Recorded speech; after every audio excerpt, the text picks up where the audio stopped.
Now, let's move on and discuss the different types of machine learning algorithms, right? So, we're going to start by discussing the different supervised learning algorithms. So, to give you a quick overview, we'll be discussing the linear regression, logistic regression, decision tree, random forest, naive Bayes, classifier support vector machines, and Nee's neighbor. Right? We'll be discussing these 7 algorithms. So, without any further delay, let's look at linear regression first, right? Now, what exactly is a linear regression algorithm? So, guys, linear regression is basically a supervised learning algorithm that is used to predict a continuous dependent variable, y, based on the values of independent variable x. Okay, the important thing to note here is that the dependent variable y, right, the variable that you're trying to predict is always going to be a continuous variable, but the independent variable x, which is basically the predictor variables, right? These are the variables that you'll be using to predict your output variable, which is nothing but your dependent variable. So your independent variables or your predictor variables can either be continuous or discrete. Okay, there is no such restriction over here, okay? They can be either continuous variables or they can be discrete variables. Now, again, I'll tell you what a continuous variable is. In case you've forgotten, it is a variable that has infinite number of possibilities. So I give you an example of a person's weight, right?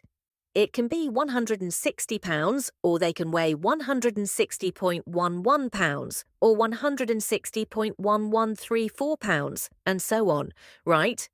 So the number of possibilities for weight is limitless, right? And this is exactly what a continuous variable is. Now, in order to understand linear regression, let's assume that you want to predict the price of a stock over a period of time, okay? For such a problem, you can make use of linear regression by studying the relationship between the dependent variable, which is the stock price, and the independent variable, which is the time, right? You're trying to predict the stock price over a period of time. So basically, you're going to check how the price of a stock varies over a period of time. So your stock price is going to be your dependent variable or your output variable, and the time is going to be your predictor variable or your independent variable, right? Let's not confuse it anymore.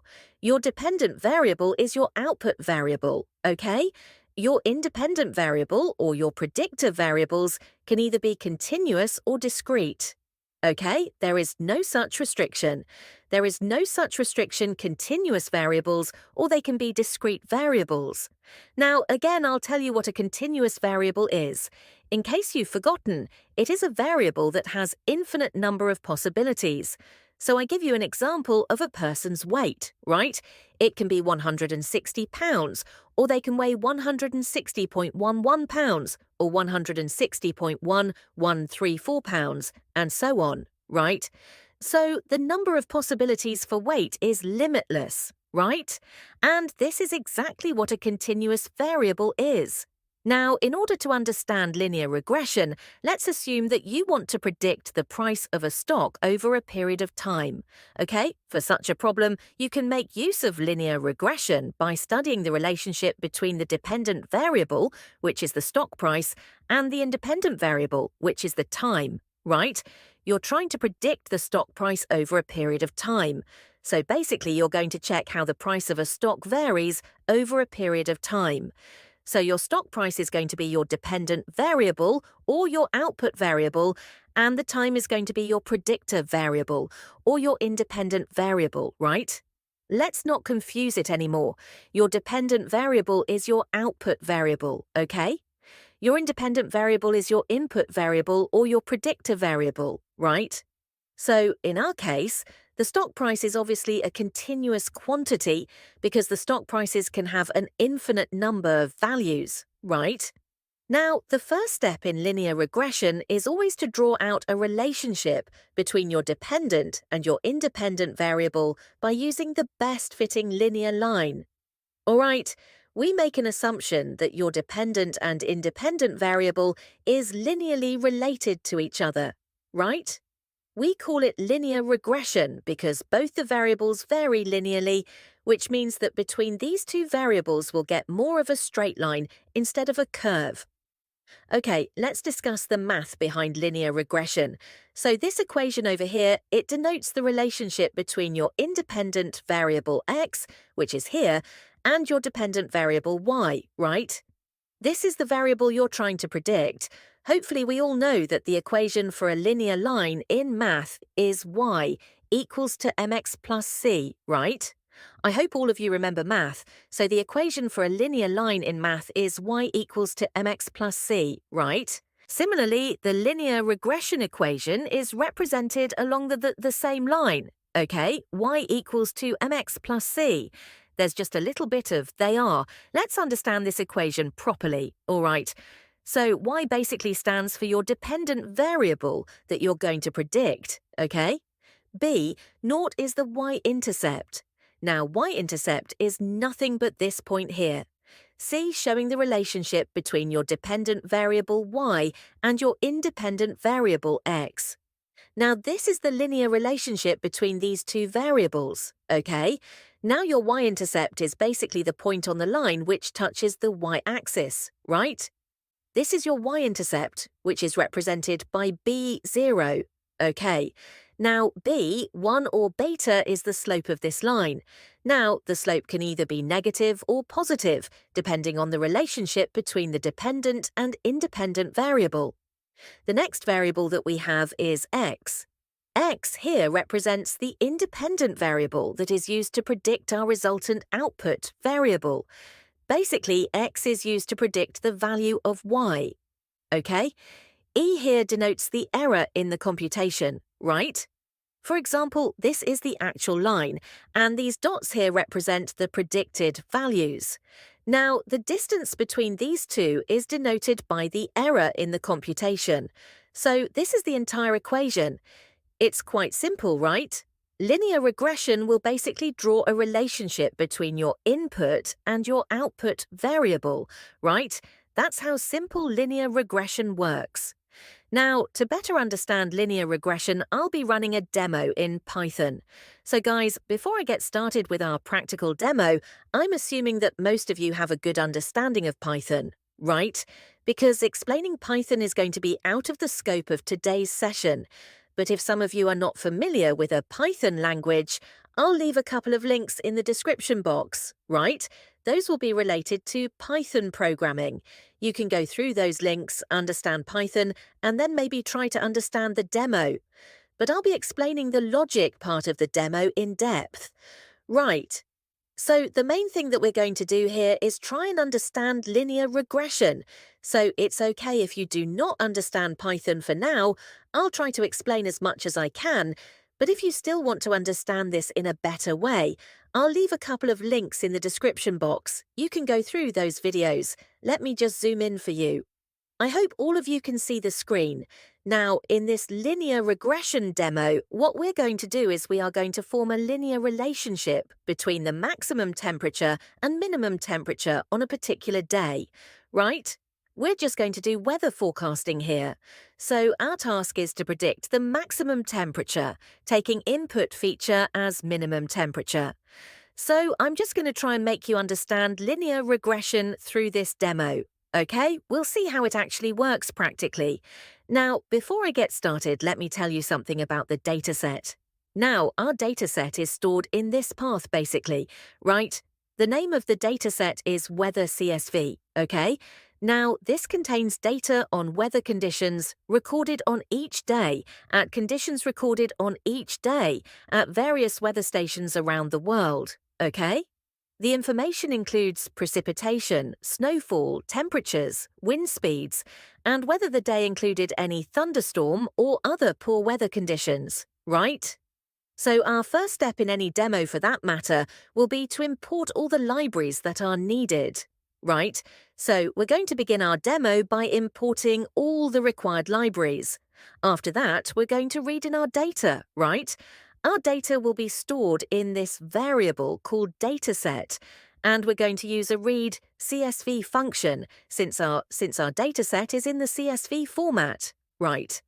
After that, I'll be showing you how the dataset looks. Right, we'll also look at the dataset in depth.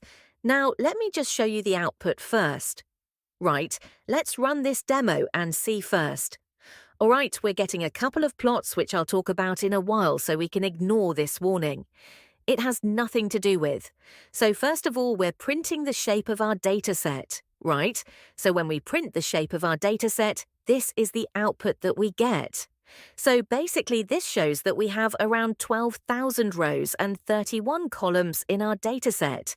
Now, the 31 columns basically represent the predictor variables. So you can say that we have 31 predictor variables in order to predict the weather conditions on a particular day. So guys, the main aim in this problem statement is weather forecasting. We're going to predict the weather by using a set of predictor variables, right? A set of predictor variables that we have. Okay, we have something known as maximum temperature. So this is what our dataset looks like. Now, what I'm doing in this block of code is we are plotting our data points on a 2D graph in order to understand our dataset and see if we can manually find any relationship between the variables. Here, we've taken minimum temperature and maximum temperature for doing our analysis. So let's just look at this plot. Before that, let me just comment all of these other plots so that you see only the graph that I'm talking about, right? So when you look at this graph, this is basically the graph between your minimum temperature and your maximum temperature. Maximum temperature is our dependent variable that we're going to predict, right? This is y and your minimum temperature is your x. It's basically your independent variable. So if you look at this graph, you can see that there is a sort of linear relationship between the two, except there are a little bit of outliers here and there, right? There are a few data points which are a little bit random, but apart from that, there is a pretty linear relationship between your minimum temperature and your maximum temperature. All right, so by this graph, we can understand that you can easily solve this problem using linear regression, right? Because our data is very linear, and I can see a clear straight line over here. This is our first graph. And next, what I'm doing is I'm just checking the average maximum temperature that we have, right? I'm just looking at the average of our output variable. Okay, so guys, what we're doing here right now is just exploratory data analysis. We're trying to understand our data. We're trying to see, the relationship between our input variable and our output variable. We're trying to see the mean or the average of the output variable. All of this is necessary to understand our data set. So this is what our average maximum temperature looks like. So if we try to understand where exactly this is. So our average maximum temperature is somewhere between 28 and I would say between 30, right, 28 and 32, somewhere there. So you can say that our average maximum temperature lies between 25 and 35. So that is our average maximum temperature. Now that you know a little bit about the dataset, right, you know that there's a very good linear relationship between your input variable and your output variable. Now what you're going to do is you're going to perform something known as data splicing. Let me just comment that for you, this section is nothing but data splicing. So for those of you who are paying attention, know that data splicing is nothing but splitting your dataset into training and testing data. Now, before we do that, I mentioned earlier that we'll be only using two variables over here because we're trying to understand the relationship between the minimum temperature and maximum temperature. I'm doing this because I want you to understand linear regression in the simplest way possible. So guys, in order to make you understand linear regression, I have just derived only two variables from our dataset. Even though when we check the structure of a dataset, we had around 31 features, meaning that we had 31 variables, which include my predictor variable and my target variable. So basically we had 30 predictor variables and we had one target variable, which is your maximum temperature, right? So what I'm doing here is I'm only considering these two variables because I want to show you exactly how linear regression works. So here what I'm doing is I'm basically extracting only these two variables from our dataset, storing it in X and Y. After that, I'm performing data splicing. So here I'm basically splitting the data into training and testing data. And remember one point, that I am assigning 20% of the data to our testing dataset, and the remaining 80% is assigned for training, right? That's how training works. We assign maximum dataset for training, right? We do this because we want the machine learning model or the machine learning algorithm to train better on data. We want it to take as much as data as possible so that it can predict the outcome properly, right? So to repeat it again for you. So here we're just splitting the data into training and testing dataset, right? Into training and testing dataset, right? So one more thing to note here is that we're splitting 80% of the data for training, and we're assigning the 20% of the data to test data. The test size variable, this variable that you see, is what is used to specify the proportion of the test set. Now, after splitting the data into training and testing set, finally, the time is to train our algorithm. For that, we need to import the linear regression class. We need to instantiate it and call the fit method along with our training data. Right, this is our linear regression class, and we're just creating an instance of the linear regression class. So guys, a good thing about Python is that you have predefined classes for your algorithms, and you don't have to sit and code your algorithms inside you. All you have to do is you have to call this class linear regression class, and you have to create an instance of it. Here I'm basically creating something known as the regressor, and all you have to do is you have to call the fit method along with your training data, right? So this is my training data, xtrain, and ytrain contains my training data. And I'm calling our linear regression instance, which is regressor, along with this dataset, right? So here, basically, we are building the model. We're doing nothing but building the model. Now, one of the major things that a linear regression model does is it finds the best value for the intercept and the slope, which results in a line that best fits the data, right? I discuss what intercept and slope is. So if you want to see the intercept and the slope calculated by our linear regression model, we just have to run this line of code, right? And let's look at the output for that, right? So our intercept is around 10.66, and our coefficient, or these are also known as beta coefficients, coefficient is nothing but what we discussed. Beta not, right? These are beta values. Now this will just help you understand the significance of your input variables, all right? Now what this coefficient value means is, see, the question value is around 0.92, right? This means that for every 1 unit change of your minimum temperature, the change in the maximum temperature is around 0.92, right?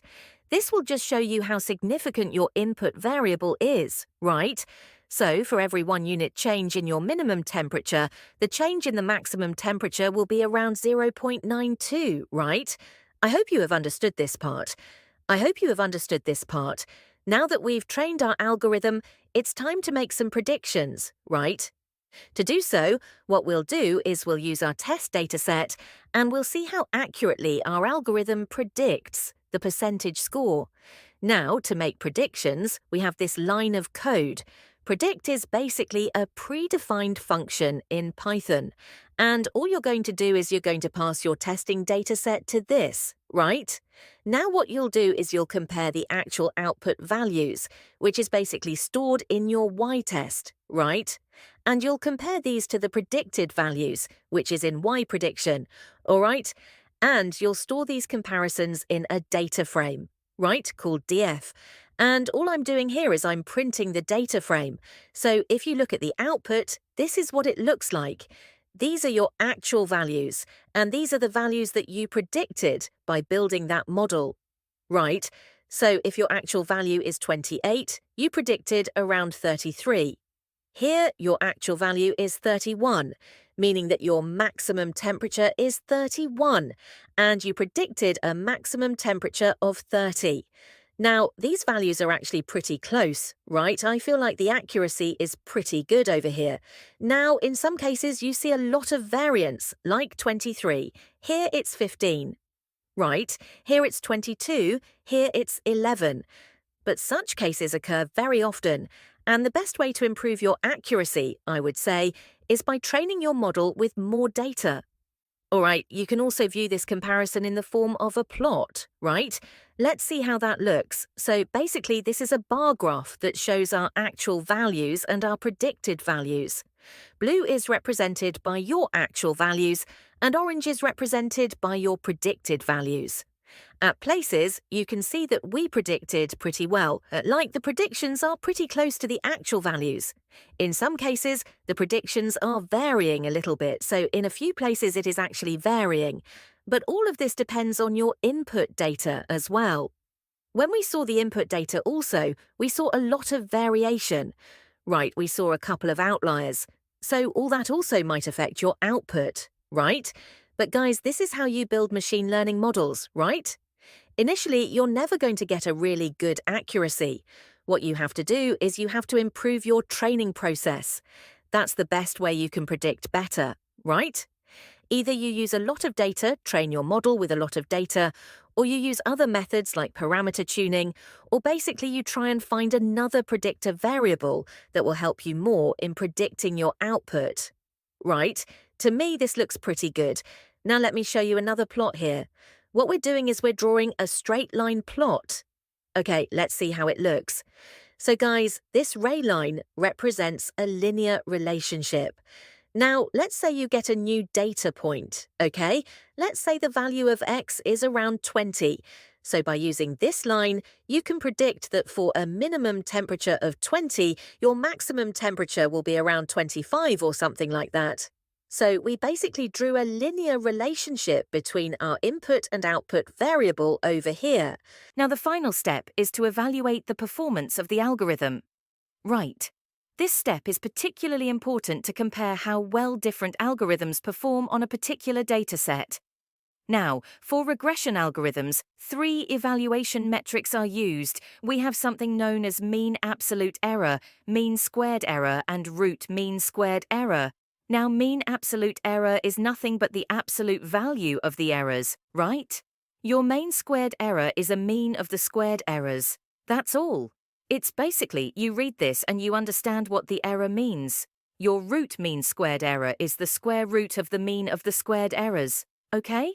So guys, these are pretty simple to understand. Your mean absolute error, your mean squared error, your root mean squared error, right? Now luckily, we don't have to perform these calculations manually, right? We don't have to code each of these calculations. The scikit-learn library comes with pre-built functions that can be used to find out these values.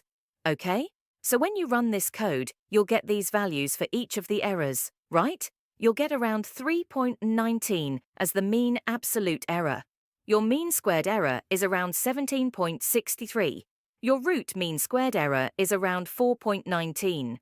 Now, these error values basically show that our model accuracy is not very precise, right? But it's still able to make a lot of predictions, right? We can draw a good linear relationship now in order to improve the efficiency. I told you all, there are a lot of methods like this, parameter tuning and all of that. Or basically, you can train your model with a lot more data. Apart from that, you can use other predictor variables. Or maybe you can study the relationship between other predictor variables and your maximum temperature variable, right? So there are a lot of ways to improve the efficiency of the model. But for now, I just wanted to make you understand how linear regression works, and I hope all of you have a good idea about this, right? I hope all of you have a good understanding of how linear regression works, right? This is a small demo about it, so if any of you still have any doubts regarding linear regression, please leave that in the comments section.